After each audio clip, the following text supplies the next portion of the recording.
मेरा ताल्लुक इस्लामाबाद से है, लेकिन फ़िलहाल मैं कुवैत में हूँ।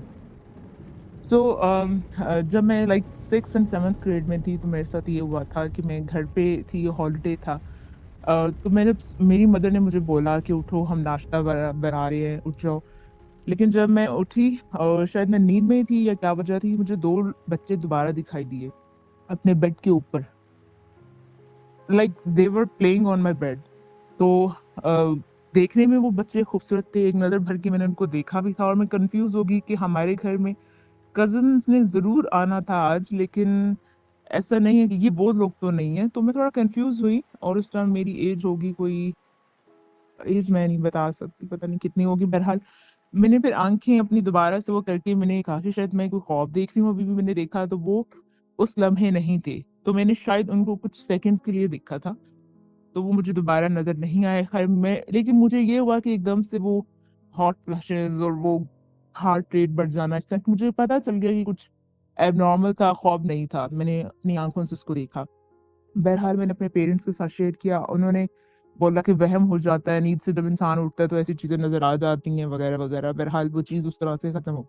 फिर कुछ अरसे के बाद, मतलब कुछ सालों के बाद, लाइक जब मैं अपने 9th-10th ग्रेड में थी, तो अम, ऐसा हुआ कि मतलब अ, मैं कुकिंग नहीं करती हूँ, कभी भी कुकिंग नहीं करती हूँ, घर में कभी ना करने दी, ना की। लेकिन कभी-कभी बना लेती थी कुछ ना कुछ। तो एक मर्तबा मैं कस्टर्ड बना रही थी, वो जो फ्रूट ट्राइफल बनाते हैं जिसमें बहुत सारी चीज़ें डालते हैं और वो उसकी लेयरिंग करते हैं। अब वो मैं बना रही थी, तो उसमें बाउल्स बनाए हुए थे डिफरेंट-डिफरेंट। मेरा भाई आया और उसने मुझे बोला कि सब हमारे लिए बनाया है, हम टेस्ट करेंगे। मैंने उनको बोला कि नहीं, ये मैंने अपने फ्रेंड्स के लिए बनाया है। उसने बोला इतना सारे फ्रेंड्स खाएँगे और वगैरह-वगैरह, जितना बहन-भाई आपस में बातें करते हैं और जितना भाई बहनों को तंग करते हैं।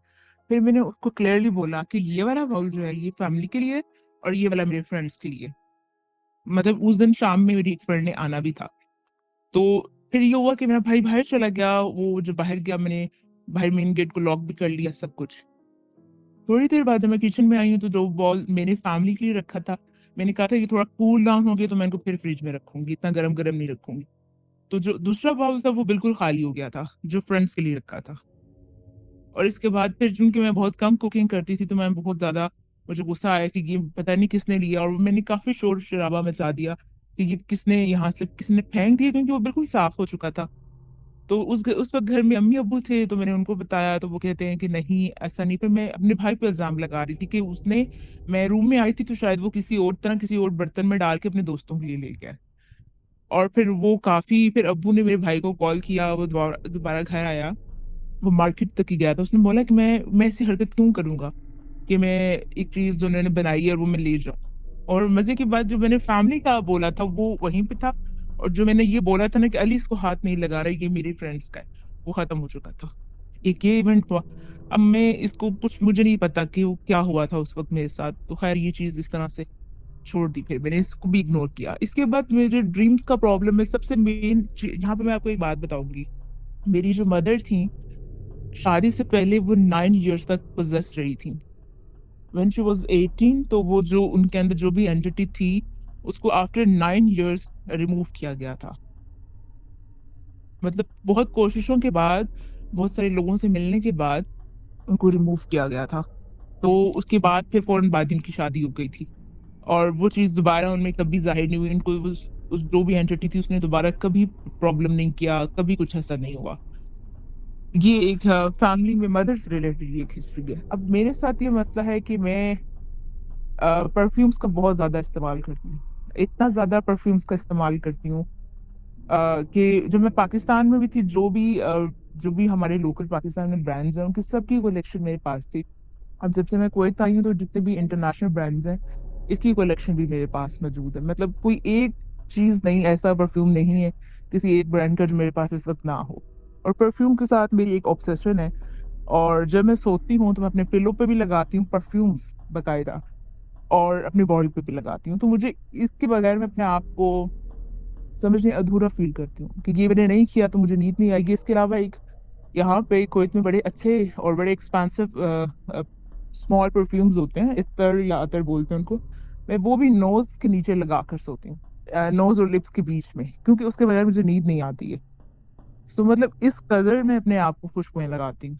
ये मेरा एक मसला है और ये शुरू से है, मतलब बहुत पहले से, मैं बचपन से ये चीज़ें, जब मैं बहुत छोटी थी तो मेरे अपने परफ्यूम नहीं थी, तो मैं अब्बू के परफ्यूम या इत्तर से इस्तेमाल करती थी। तो ये शुरू से मैं एक चीज़ करती आ रही हूँ। तो इस आगे इस चीज़ से रिलेटेड मेरे इश्यूज़ हैं। मसला ये है कि मुझे पहले तो मुझे जब लाइक मैं I was in college time में ये होता था कि मुझे स्लीप पैरालिसिस हो जाता था और मुझे उस टाइम नहीं पता था ये क्या होता है और मैं इसको पैरानॉर्मल कंसिडर करती थी। ऑल्दो मैं प्री मेडिकल की स्टूडेंट थी, लेकिन मैं इसको पैरानॉर्मल ही कंसिडर करती थी उस वक़्त, कि मुझे किसी जिन ने पकड़ लिया और इस तरह की बातें मैं अपने पेरेंट्स को बताती थी, वो मुझे कहते थे आप दुआ नहीं पढ़ के सोती हैं। तो ये चीज़ें इतनी कॉमन होने लगी कि फिर मेरी मदर मुझसे दुआएँ पढ़ा के फिर सुलाती थी मुझे, कि कहती थी अब ये पढ़ो मेरे सामने, तुम नहीं पढ़ोगी भूल जाती हो, फिर रात को हमें बुला के डरती हो। तो फिर मैंने ये किया कि मैंने वो दुआएँ वगैरह भी पढ़ना शुरू की, लेकिन कोई फ़र्क तो नहीं पड़ता था और वो स्लीप पैरालिसिस दोबारा हो जाता था। और होता इस तरह था कि मैं बिल्कुल सीधी लेटी हूँ और मुझे एक और प्रॉब्लम था कि मैं बिल्कुल सीधा लेटती हूँ। सीधा लेटती थी और वो मैं अपनी एक फिंगर भी मूव नहीं कर सकती, आईलिड भी नहीं ओपन कर सकती, बोल भी नहीं सकती, जिस तरह एक स्लीप पैरालिसिस होता है। फिर बाद में मैंने इसको गूगल किया, पढ़ा, तो इसकी एक जो भी मेडिकल रीज़निंग बनती है वो मैंने उस चीज़ को एक्सेप्ट किया कि ये थोड़ा मेडिकल से रिलेटेड हो सकता है। बहरहाल फिर ये हुआ कि एक दिन मैंने एक ख्वाब देखा कि एक एंटिटी है जो ख्वाब में मेरे ऊपर है और मैंने उसको फ़ील किया कि मेरे ऊपर कोई है और प्रॉपर एक वज़न महसूस होना, एक एक टच फीलिंग फ़ील होना कि मेरे ऊपर कुछ है और वो, लेकिन वो मैं उठी तो वो ख्वाब था। वो बिल्कुल एग्ज़ैक्ट स्लीप पैरालिसिस नहीं था। इसके अलावा एक इवेंट ये हुआ कि जब मैं ये कॉलेज लाइफ़ में ये ड्रीम्स और स्लीप पैरालिसिस के इश्यूज़ चलते रहे। फिर जब मैं जॉब की तरफ गई तो एक हमारी मैं, क्योंकि मुझे ड्राइविंग नहीं आती है और मेरे पास अपनी कार भी नहीं है, तो मैं अपने कंपनी की ट्रांसपोर्ट पे आती-जाती थी। तो वो ट्रांसपोर्ट मुझे मेन रोड पे उतारती है, जो मेरे घर वाली गली है उसके उसमें अंदर नहीं आती है, क्योंकि उन्होंने और लोगों को भी ड्रॉप करना होता है। तो उन्होंने मुझे मेन पे उसे उतार दिया और उस वक़्त रात के 11 से ज़्यादा का टाइम था, क्योंकि 11 ओ क्लॉक तो मेरा ऑफ था। तो लाइक 11:45 11:40 इस तरह से टाइम हो रहा होगा। तो उन्होंने मुझे बाहर उतार दिया और मैं फिर उस वो बड़ी तंग सी गली है और उसकी जो स्ट्रीट लाइट्स अक्सर ही खराब रहती है। तो मैं उसमें से आ रही थी और फिर जब मैं अकेली होती हूँ तो फिर हर जैसे भी फिर मैं दुआएँ वगैरह पढ़ के चलती हूँ, उस वो 5 मिनट का रास्ता है। तो मैं दुआएँ पढ़ती हुई आ रही थी और ऐसे ही एक मेरे लेफ्ट साइड पे या राइट लेफ्ट साइड पे यस एक मैंगो का ट्री है बहुत बड़ा-सा, जहाँ पे हम मॉर्निंग वॉक पे जाते हैं तो अक्सर जब मैंगोज़ नीचे गिर जाते थे तो हम उठा लेते थे। तो वहाँ पर एक बहुत हाइटेड पर्सन है, जिसके मैं कपड़ों का कलर ब्लैक ही कंसिडर कर लेती हूँ, मुझे और कलर तो समझ आया नहीं उस वक़्त अंधेरे में। और वो बहुत हाइटेड है और उसने मुझे बहुत भारी सी आवाज़ में बोला अस्सलाम वालेकुम। मैंने एकदम से उनकी तरफ देखा और मैं उनकी नेक और फेस की तरफ ही देख सकी प्रॉपर, मैंने आईज़ और उस चीज़ को, मैं उनके फीचर्स नहीं बता सकती कि क्या फीचर्स होंगे, लेकिन वो इतना हाइटेड था, लाइक मेरी हाइट अगर 5'6" है तो उनकी हाइट मुझसे काफ़ी डबल से थोड़ी कम कर ले इतनी होगी और बहुत हाइट अनयूजुअली हाइटेड पर्सन था वो। तो मैंने उसको देखा और उसने मुझे वो मुझे देख रहा था और मुझे ना उनके हाथ याद नहीं है कि हाथ कहाँ थे, कहाँ नहीं थी। मुझे बस एक चेहरा याद है और हाइटेड है, ये मुझे कुछ समझ आया। तो मैंने उनको फ़ौरन से रिफ्लेक्स में बोला वालेकुम अस्सलाम। और जब मैं उस टाइम, मैंने कहा ये कौन था? मतलब इस एरिया में, मतलब मैं यहाँ पे इस्लामाबाद में पैदा हुई हूँ, इन सेक्टर्स में रही हूँ। मैंने कभी इस तरह का कोई शख्स, और मतलब ही वाज़ वेरी फेयर। लेकिन मैं उनकी उनके फेशियल फीचर्स को डिस्क्राइब नहीं कर सकती। लेकिन he was very fair and pleasant लग रहा था, कोई इस तरह हॉरर चीज़ नहीं थी। तो लेकिन मैं जब कुछ कदम आगे गई तो मुझे घबराहट शुरू हो गई और मुझे डर लगना शुरू हो गया। फिर मैं भाग के, मतलब वो जितना रास्ता रहता था मैंने किया और घर गई और फिर मुझे इतनी घबराहट थी और मेरे अब्बू ने पूछा कि क्या प्रॉब्लम है? तो मैंने उन्हें कहा कि आप मुझ पे कोई दुआ वगैरह पढ़ लें, मुझे लगता है मुझे डर लग रहा है। तो ये उन्होंने दुआ वगैरह पढ़ी और ये सारी चीज़ें। इसके बाद फिर ये हुआ कि एक दिन मैं सो रही थी और मेरे ख्वाब में मुझे लगा कि कोई शख्स मुझ पे है। अब मेरे रूम में तो कोई नहीं होता था, लेकिन ये मैं नहीं कह सकती कि मेरे रूम में कोई होगा, कि मेरे ऊपर कोई है and someone is touching me like shoulders पे, नेक पे और फेस पे मुझे हाथ लगा रहा है।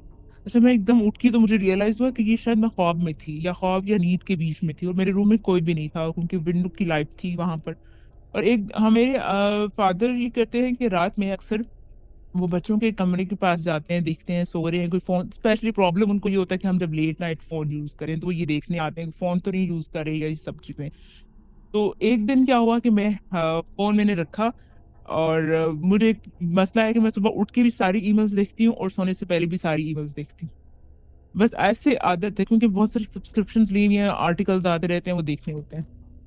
अच्छा फिर ये हुआ कि मैं जब सो गई और मैं रात में मुझे ऐसा लगा जैसे कोई मुझे अनईज़ी सा फ़ील हुआ, एकदम से गर्मी लग जाती है। हालाँकि रूम में एसी है, कुछ मसला नहीं है, लेकिन एकदम से गर्मी सी लगी, उठी हूँ, मैंने कहा अजीब-सी उलझन हो रही है, पसीना क्यों आ रहा है मुझे अभी? और सामने मैंने देखा मेरी जो डोर है वो मैं ओपन करके सोती थी क्योंकि इन दिनों में मैं बहुत डरती थी, तो मैं डोर ओपन ही रखती थी।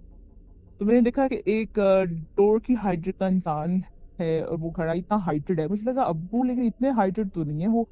और उन उस जो भी शैडो था उसका मतलब लाइक वो बहुत चौड़ा था। मेरे अब्बू हाइटेड हैं, अच्छी खासी फ़िज़ीक है, लेकिन वो कुछ बड़ा था, मतलब हाइट में और नीचे सामत में बड़ा था।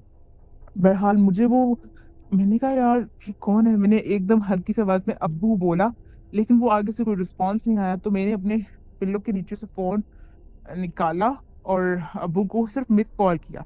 उन्होंने हेलो, हेलो आगे से बोला, तो मैंने उनको कुछ नहीं कहा। थोड़ी देर में हमारे बाहर की लाइट ऑन हुई, मेरे रूम में आए। जितनी देर में वो मेरे रूम में आए, तो वो शैडो जब मैंने उस शैडो से अपनी नज़र हटाई थी, तो वो गायब हो चुका था। अब वो आए तो उन्होंने मुझसे पूछा क्या प्रॉब्लम है? मैंने उनको बताया इस तरह यहाँ पे कोई खड़ा था। अब थोड़ा-सा वो घबराए कि कहीं घर में चोर या इस तरह उन्होंने हर चीज़ जगह देखा कि ना कोई विंडो ओपन है, ना कोई डोर ओपन है, कुछ भी नहीं है। फिर हमारे पास बाहर कैमरास थे, अब वो कहते हैं कोई भी नहीं आया घर में, कुछ भी नहीं है।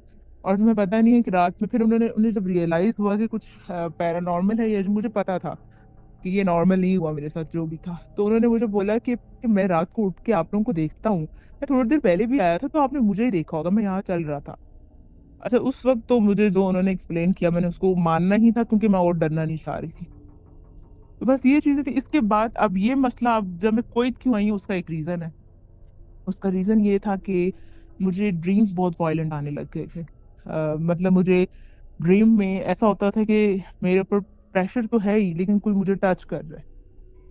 अब इतना मसला होने लग गया और फिर मैंने एक शख्स को देखने लगी ख्वाब में बाकायदा जो कि सफ़ेद कपड़ों में होता था। लेकिन मेरे उसकी सिर्फ़ चेस्ट तक देख पाती थी उसको, उसका गर्दन या चेहरा नहीं देख पाई मैं। और हाथ हाथ देख लेती थी, हाथ थे बिल्कुल जैसे एक नॉर्मल इंसान के होते हैं। और जो भी वो पर्सन है वो बहुत फेयर कलर का है। अच्छा अब ये मसला हुआ मेरे साथ कि एक दिन मैं लेटी हुई थी, तो मुझे लगा कि कोई स्निफ़िंग कर रहा है, जैसे कोई सूंघ रहा है मुझे। मतलब गर्दन से, चेहरे से, कानों से कोई मुझे सूंघ रहा है, इस तरह की मुझे फ़ीलिंग आई। लेकिन जब मैं एकदम से घबराहट से उठ गई ना, तो वो कोई भी नहीं था कमरे में। फिर मैंने कहा ये मुझे ख्वाब आते रहते हैं, मैं दोबारा दुआएँ-शुआएँ पढ़ी और सो गए। और फिर ये हुआ कि फिर उसके बाद कुछ नहीं हुआ। नेक्स्ट डे जब एक दफ़ा ये इवेंट हो जाता है, उसके बाद पूरी रात कुछ नहीं होता। नेक्स्ट एक मतलब कुछ दिनों के डिफरेंस के बाद फिर ये हुआ कि मुझे लगा कि कोई मेरे पाँव चाट रहा है, जैसे डॉग्स करते हैं, पाँव को कुछ चाट रहा है कोई, तो वो सोल को। तो उस चीज़ से मुझे मुझे मेरी आँख खुल मैं बिल्कुल सीधी लेटी हुई थी और मेरे दोनों हाथ मेरी चेस्ट पे थे और मेरे पाँव जो थे वो ब्लैंकेट के अंदर थे, बट ब्लैंकेट के अंदर से कोई चाट रहा है उसको। और मतलब मैं आँखें मेरी खुली हुई हैं और मैं ऐसे एक्ट कर रही हूँ जैसे मैं अनकॉन्शियस हूँ। मैं खुद उस चीज़ को फ़ील नहीं करना चाह रही और पाँव कुछ चाट रहा है। और और उसी दौरान मुझे नींद का दोबारा से एक मतलब वो हुआ और मैं फिर सो गई। सुबह जब मैं उठी तो मुझे रियलाइज़ हुआ कि मेरे पाँव वाक़ई रियल में कुछ अटका था, वो ख्वाब नहीं था। अब मेरे साथ मसला ये है कि मैं डिफरेंशिएट नहीं कर पाती कि ये ख्वाब था या रियल था, ये प्रॉब्लम हो रहा था। मैंने अपने अब्बू और अम्मी दोनों से शेयर किया, उन्होंने कहा कि चलो साइकियाट्रिक इवैल्यूएशन करा देते हैं। मेरी कज़िन आई, उन्होंने बोला कि वो फलाँ-फलाँ को ये मसला था, उसको शिज़ोफ्रेनिया है, वो अपने हैलुसिनेशंस वगैरह से बातें करता है और वगैरह-वगैरह, ग़ज़ाला के साथ ये प्रॉब्लम्स होंगे। बहरहाल हम एक साइकियाट्रिस्ट के पास गए, अपने जितने भी इवैल्यूएशंस थे वो करवाए, सब कुछ असेसमेंट हो गया। वो उन्होंने कहा नहीं भाई स्ट्रेस होगा, जॉब भी है, स्टडी भी है साथ-साथ तो स्ट्रेस होगा। मैंने कहा अच्छा चलें ठीक है, हो सकता है स्ट्रेस ही हो। अच्छा लेकिन फिर वो चीज़ें इतनी बट्टी की ख्वाबों में क्योंकि रियल में तो मैं अब किसी को अपने फेस टू फेस तो देख नहीं रही थी। लेकिन रियल में ये चीज़ें थी। फिर एक ये प्रॉब्लम बड़ा मेरे साथ हुआ कि मुझे हेडेक शुरू हो गया। अब वो मुझे कहते हैं जी माइग्रेन था, डॉक्टर्स ये कहते थे। अब कैसा माइग्रेन था जो कि मुझे नारकोटिक से भी खत्म नहीं हो रहा। और मैं एक नाइट पे ऐसा हुआ कि उन्होंने मुझे ऑक्सीजन भी लगाया कि मे बी समटाइम्स ऑक्सीजन देने से भी कुछ चीजें, हेडेक बेहतर हो जाता, रिलीव हो जाता। सिटी स्कैन कराया, इमरजेंसी में एमआरआई करा लिया, हर तरह के नारकोटिक्स दे दिए, और लास्ट में वो मुझे डॉक्टर आके कहता है कि अब आपको मॉर्फिन देना बाकी रह गया, बाकी हमने सब कुछ आपको हेडेक के लिए दे दिया है।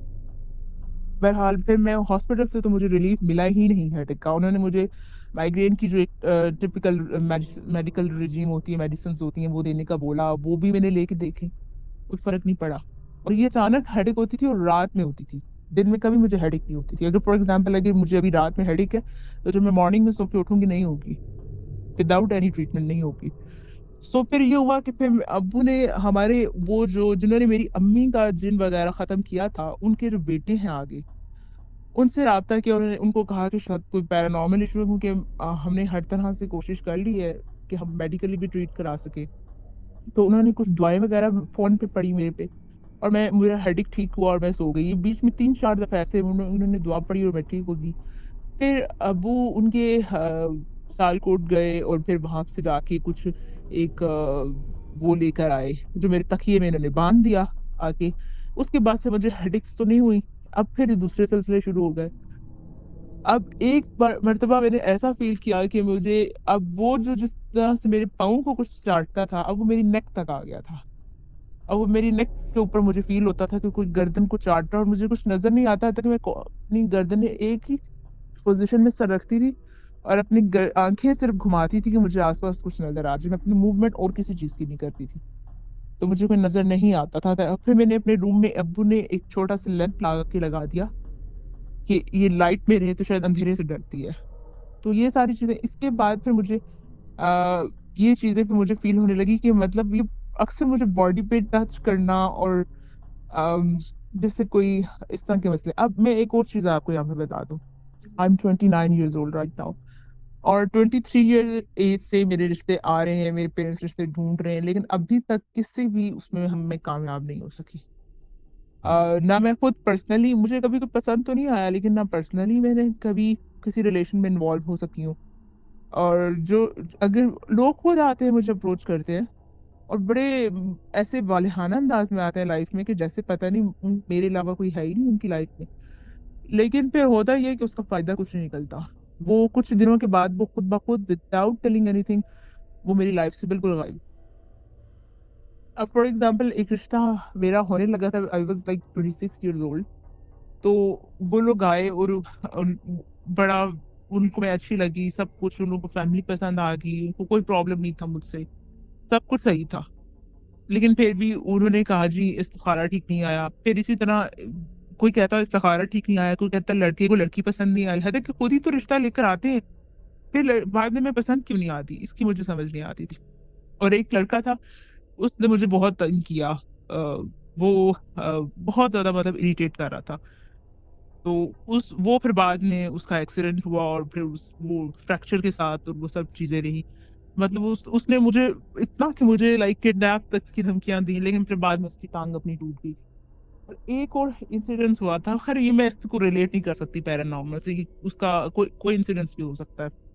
एक ये हुआ था कि हमारा एक फैमिली में, एक फैमिली है हमारी जानने वाली, उनका एक बच्चा डाउन सिंड्रोम के साथ है, लाइक 11 year old होगा। और आपको पता है ऐसे बच्चे बहुत अटैच हो जाते हैं। और मैं, वो बच्चा हमारे घर आया रहने के लिए, वो लाहौर से आए थे। अब वो हमारे घर आया, वो मैंने उसके साथ यूट्यूब पे कुछ वीडियोस देख रही थी, और उनकी मदर ने आके बोला कि आज उस सोने के लिए। वो कहता नहीं, मैं आपको के साथ ही सोऊंगा। और वो बच्चा मेरे साथ सोया रात को। और आपको पता है 11 year old बच्चा था, और फिर वो डाउन सिंड्रोम के साथ था। उनकी एक अटैचमेंट किसी इंसान से बंद है तो बड़े इमोशनल भी होते हैं, और उसने वो मुझे पकड़ के सोया हुआ था। लाइक उस मतलब प्रॉपरली जिस तरह एक बच्चा हग कर लेता है ना, जैसे वो अपनी मदर के साथ सोता होगा, वो वैसे ही मेरे साथ सो गया, और वो बड़े मजे से सो गया। मैंने भी उसको बड़ा, मैंने कोशिश किया कि कंफर्टेबल रहे मेरे साथ और सो जाए, फिर मैं भी सो गई। लेकिन रात में वो बच्चा बहुत चीखे मारी, बहुत रोया, और जैसे तकलीफ में था, और कहता है कि अ, मतलब वो, उसने जो भी बोला उसकी जुबान मुझे समझ नहीं आ रही थी। वो रोता रहा पूरी रात, उसकी मदर उठा के अपने रूम में लेके गई, सब कुछ। बहरहाल मेरे अब्बू ने फिर बाद में उस बच्चे पे दम वगैरह पड़ा तो वो ठीक हुआ, उसका वो डर खत्म हुआ। फिर वो अपनी माँ के साथ चिपका रहा, और वो सो नहीं रहा था, सोने से डर गया। और फिर बाद में पता चला वो बच्चा ये कहता है कि कोई आदमी था और उसने उसको रात को मारा। अब वो बच्चे, अब उसके बात को हम माने कितना और कितना ना माने, अब इसका मैं कुछ कह नहीं सकती। बहरहाल वो इस तरह से हुआ। और एक ये इशू हुआ, मैं कभी किसी रिलेशनशिप में कामयाब नहीं हो सकी। लाइक अगर मुझे किसी लोग, मैंने किसी को अप्रोच नहीं किया, लोग मुझे खुद अप्रोच करते हैं, वो खुद मेरी लाइफ में आने की कोशिश करते हैं, लेकिन खुद ही दूर चले जाते हैं। और ये 29 ईयर्स की होगी हूँ, लाइक काफी अरसे से रिश्तों की कोशिश कर रहे हैं, नहीं होता। और जो रिश्ते बीच में कामयाब होने लगते हैं, वहां पे किसी लड़के के साथ कोई मसला हो जाता है। लाइक एक लड़का था, उसके साथ मंगनी तक बात गई और उसको किडनीज का इशू हो गया, फिर वो अब डायलिसिस पे है वो लड़का आज भी। अब ये हुआ कि अब मैं सियालकोट गई लाइफ में फर्स्ट टाइम। उन्होंने एक दायरा कुछ लगाया मट्टी खाक से, और मुझे बीच में बिठाया कि हम कोई पोजेशन है ये, क्योंकि उन्होंने पहले जो मेरा हिसाब किताब जो होता है ये लोग करते हैं। उन्होंने कहा था कि इन आप पे कोई काला जादू, किसी किस्म का कोई जादू नहीं हुआ हुआ। फिर उन्होंने मुझे एक दायरे में बिठाया कि पोजेशन होगी, उन्होंने कुछ चीजें पढ़ी, मेरे सर पे कोई राख रखी, कुछ मुझे कहा कि ये चीज अपने मुंह में दबाओ, वगैरह वगैरह, जो भी उन्होंने मुझे कहा मैंने किया। फिर उन्होंने कुछ पानी फेंका, मैं अपने होशो हवास में उस दायरे में बैठी हुई हूँ। मैं पूरे उस इवेंट में, वो जो दुआएं पढ़ रहे थे ना, जो चीजें वो पढ़ रहे थे, उन्होंने ऊंची आवाज में भी पढ़ी, आहिस्ता आवाज में भी पढ़ी। और इतनी सर्दियों के दिन थे, लाइक मैं दिसंबर में वहां पे गई थी और शाम का टाइम था। और वो जो बाबा जी थे वो पसीने में थे, बकायदा पसीने में थे। उन्होंने पढ़ पढ़ के 1.5 घंटा वो कुछ पढ़ते रहे मुझमें। और मैं धैर्य में बैठी हुई और बिल्कुल पुरसुकून बैठी हुई, ना मुझे कोई पैल्पिटेशन, कुछ घबराहट, बट मैं बैठ बैठ के थक गई। लेकिन वो 1.5 घंटा कुछ ना कुछ तलावत करते रहे हैं और मुझे दायरे में बैठाए रखा है। इसके बाद उनके वालिद की का कुछ एक लकड़ी थी, वो भी उन्होंने मुझे टच करके और पता नहीं क्या क्या, लाइक मुझे उन्होंने हर्ट नहीं किया, कुछ भी नहीं किया, बस मैं बैठे बैठे थक गई। 1.5 घंटे के बाद उन्होंने दायरे में से ऐसे चाकू से लकीर खींची और मुझे कहा ठीक है बेटा, आप बाहर आ जाओ। इसके बाद उन्होंने यही कहा मेरे पेरेंट्स को कि भाई बात ये है कि ना ही तो मुझ पे कोई जादू है, और ना ही मेरे अंदर कोई जिन है, या कोई इस किस्म की मखलूक है। लेकिन जो ख्वाबों में जो चीज मुझे आके तंग कर रही है, या जो चीज मेरे साथ अटैच है, वो पोजीशन, वो ये नहीं है कि वो मेरे अंदर है या वो मेरी जात का हिस्सा है। वो विजिटिंग है, उसे उन्होंने खलल आसेब का नाम दिया कि ये आती है जाती है, ये विजिटिंग है। और फिर उस इस इवेंट के बाद काफी अरसा तक वो नहीं आ रहा। मुझे सख्ती से मना किया गया कि आपने जो है दुपट्टा लेना है। सॉरी, मना नहीं, कहा गया कि आपने दुपट्टा लेना है, अपने बालों को कवर करना, मगरिब के बाद बाहर नहीं जाना, परफ्यूम नहीं लगाना, मतलब कुछ एक लिस्ट ऑफ चीजें उन्होंने मुझे बता दी कि ये नहीं करनी आपने। मैंने नहीं की, लेकिन पता है परफ्यूम के बगैर मैं नहीं रह सकती, लेकिन मैंने बड़ा मुश्किल से वो टाइम गुजारा और वो सब चीजें की। और एक दिन ड्रीम में मेरे साथ क्या हुआ कि वो आदमी जो मुझे चेस्ट तक सिर्फ नजर आता था अपने ड्रीम में, वो मेरे ख्वाब में आया। और उसने शदीद लाइक गुस्सा किया, मेरे घर की सारी चीजें तोड़ी, लेकिन ख्वाब में, रियल में नहीं तोड़ा था। ख्वाब में तोड़ी हुई चीजें, और मैं ख्वाब को रियल समझती हूँ क्योंकि उस टाइम मैं बिल्कुल वो चीजें रियल में एक्सपीरियंस कर रही होती हूँ। और उसने ख्वाब में सारी घर की चीजें तोड़ी, मतलब कोई चीज रहने नहीं दिया था, मेरी फेवरेट चीजें, मेरे डॉक्यूमेंट्स, मेरी डिग्रीज, हर चीज वो खराब कर रहा वो। और मुझे कह रहा था मुझे भूख लगी है, भूख लगी है। और मैं उसे कहती जो कहोगे मैं बना दूंगी, मैं उसके पीछे पीछे चल रही हूँ। और ये सब ख्वाब में हो रहा था। उसके बाद मैंने उसे कहा कि मुझे बताओ कि क्या खाना है, और मैंने फिर उसको कंधे पे टच किया ख्वाब में, और उसने अब मेरी तरफ टर्न किया है। और अब मैंने फर्स्ट टाइम उसको देखा है, फेस को। Hmm. He was like fair man, और चेहरे पे उसके बाल हैं, दाढ़ी है, जिस तरह एक नॉर्मल एक हैंडसम इंसान की होती होगी, मतलब थोड़ी सी बड़ी कर ले। और उसकी आंखें एक नॉर्मल आदमी से ज्यादा बड़ी हैं, लेकिन ब्लैक आईज है, लाइक पूरी ब्लैक नहीं है, लेकिन जो अंदर लेंस है वो ब्लैक है। और उसकी जो पलकें हैं वो गैर मामूली तौर पे बड़ी और कर्ल्ड है, जैसे खवातीन की जो होती है ना, फेक लैशेस, लाइक दैट। और बहुत घनी आईब्रोज हैं, वो ही इज लाइक जैसे कोई एनिमेशन हो, कुछ इस तरह से। और बहुत खूबसूरत लग रहा था, मतलब इतना था कि मैं ख्वाब में बिल्कुल उसको सिर्फ देखती रह गई। और उस वक्त जब मैं एकदम मेरी आंख खुली, तो और हाँ, उसने एक लफ्ज बोला मुझे, जब मैं उसके चेहरे को देख रही थी, तो उसने एक लफ्ज बोला, खुशबू चाहिए। और अब ये हुआ कि जब मैं उठी हूँ ख्वाब से, तो मेरी पूरी फैमिली मेरे इर्द गिर्द थी। और लगातार मेरी अम्मी के हाथ में वो जो दुआओं की किताब होती है छोटी-सी, वो थी, वो पढ़ी थी। और मेरी अम्मी रो रही हैं, मेरे अब्बू रो रहे हैं और मेरे अब्बू ने सर पे हाथ रखा है, कंटीन्यूअसली कुछ अरबी दुआएँ पढ़ रहे हैं। मेरी बहन मेरे पाँव की तरफ खड़ी है, वो मुझ पे कुछ तस्बीह में पढ़ के फूँक रही है। वो पानी फेंक रहे हैं, मेरे भाई हाफ़िज़ कुरान में पानी फेंक रहे हैं और मैं उस ख़ौफ़ में, तकरीबन मुझे कहा जाता है कि मैं 1 घंटा उस ख़ौफ़ में रही हूँ, उस सिचुएशन से निकल ही नहीं सकी, यहाँ तक कि मुझे थप्पड़ भी मारेंगे ख़ौफ़ में, मेरे पेरेंट्स की तरफ से कि उठो, उठो, लेकिन मैं ख़ौफ़ से नहीं निकल सकी। अब मेरे पेरेंट्स इतना डर गए कि उन्होंने फिर बाबा जी से राब्ता किया, उन्होंने कहा था कि ये कोई जिन नहीं है इनके अंदर और ना ही ये बच्ची झूठ बोलती है। क्योंकि जब अब आपको सर्दियों में, आपकी इतनी ठंड में आपको पसीने में पूरा बेड आपने गीला कर दिया हो, आप समझ जाएँगे वो फिर वो साइकियाट्रिक तो नहीं रह जाता फिर वो। तो उन्होंने ये कहा है कि इनको कहीं या तो उम्रा करने जाएँ या फिर उम्रा कर लें, उससे भी चीज़ें छँट जाती है। या दूसरा ऑप्शन उन्होंने दिया कि पाकिस्तान से इन्हें बाहर भेज दें कुछ अर्से के लिए। ये उन्होंने मुझे कहा। अब हमारे पेरेंट्स को अब फिर ये हुआ कि उम्रे की तैयारी का ये था कि अब्बू ने कहा कि कुछ इश्यूज़ थे कि हम सब फिर मैं अब मैरिड नहीं हूँ, मेरे साथ किसी ने जाना है, मैं कभी उम्रा पे गई नहीं हूँ, तो डेफ़िनेटली उसको प्लान करने में टाइम लगता, कि कौन-कौन जाएगा, कैसे-कैसे जाएँगे, कब जाएँगे, किस अब्बू के ऑफ़िस का मसले और कुछ बिज़नेस की चीज़ें, तो वो चीज़ों को प्लान करने में टाइम लगता था। तो वो उसी चीज़ में थी कि मतलब एक उन्होंने मुझ पे जो फ़ोन पे दम किया था बाबा ने, उसके बाद फिर लाइक ये लास्ट सितंबर की बात है, वो एंटिटी अब आई है और उसने मेरे दोनों बाजू पकड़े और मेरी मेरे फेस के बिल्कुल करीब आके मुझे कह रहा है, और जो कि मैं रियल में उसकी सांसें ख्वाब में देख रही हूँ, लेकिन सांसें मैं रियल में अपनी नेक में फ़ील कर रही हूँ और वो मुझे कह रहा है कि मक्का मदीना जाना चाहती हो, उम्रा करना चाहती हो, चलोगी? और उसने मुझे ख्वाब में पूछा कि अगर तुम्हें उम्रा करना है तो मैं ले जाऊँ? मुझसे ख्वाब में पूछ रहा है। अब यहाँ पे मैं कह सकती हूँ शायद मेरी थॉट्स थी, क्योंकि उन दिनों मैं उम्रा की चीज़ों के ऊपर प्लानिंग कर रही थी। तो वो मुझे दोनों हाथ पकड़ के ख्वाब में पूछ रहा है कि अगर जाना है तो चलोगी मेरे साथ? और उर्दू में उर्दू और पंजाबी मिक्स एक्सेंट में बात करता है वो, जो भी है। और मैंने उसको इनकार कर दिया ख्वाब में। अच्छा, बहरहाल अब फिर मैंने जब अपने बाबा जी से बात की, मैंने कहा यार ये जो भी है, ये ख्वाब में तुमसे जो भी पूछे उसका चीज़ इनकार ही करना है आपने ख्वाब में। ये चीज़ अपने ज़हन में बिठा लो, इस चीज़ को बाँध दो अपने दिमाग में कि ख्वाब में इसको किसी चीज़ की इजाज़त नहीं देनी है।